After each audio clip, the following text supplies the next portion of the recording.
This is what 95% of real estate investors do that you should not do. Mom and pop real estate investors tend to lose a lot of money, or they make money so slowly you might as well have it in a savings account. Lender rules for buying a primary residence are completely different than buying commercial residential rental real estate. Mom and pop landlords always buy something under the rules of a primary residence, and then instead of selling it, they decide to try and make it into a rental, and then wonder why it doesn't cash flow, they're bleeding money, and it's not really making them that much. When you're buying a primary residence, the lender is looking at your income to see if you can carry the debt on the property.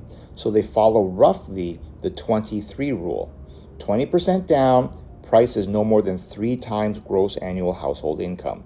Sometimes they may push it closer to 4, but it's going to be around that number. When you look at $1 million property, you have $200,000 down and you're making an income of roughly $250,000. Again, they're only looking to see if your income can pay what you owe them.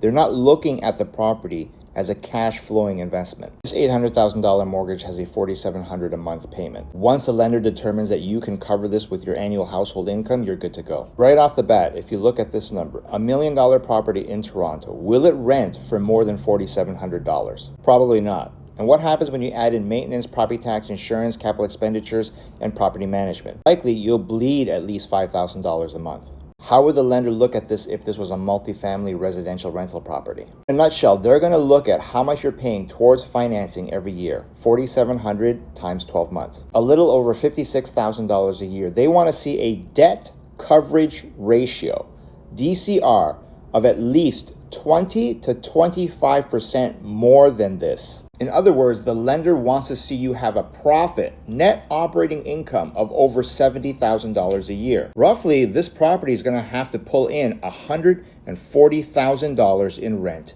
so that the bank knows they're getting paid and you're making some cash flow. The lender knows that for this property to work as a rental, it needs to pull in $11,700 a month in gross rent. Mom and pop landlords sidestep this more rigorous, conservative underwriting by buying it as a primary residence. So they put 20% down, they take on that $800,000 mortgage, their income can supposedly cover it, they get approved, and then when they convert it into a rental, because it's not pulling in $11,700 a month, they're bleeding, losing money, and it's not making them the returns that they expect. Just because it's real estate doesn't make it automatically a good investment. You need to know what you're getting, how much you're paying, and what the financial statements are telling you. This is why a lot of mom and pop landlords cap out at like 1, 2, or even 3 properties. They've run out of carrying power.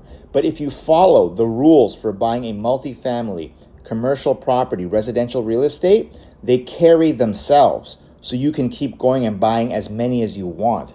But mom and pops, because they're buying it under a primary residence, they tend to cap out because their buying power is based on them, and it's done very quickly. The lessons about real estate that your friends and family just don't know. Download my free newsletter linked off the bio. Good luck. Take care.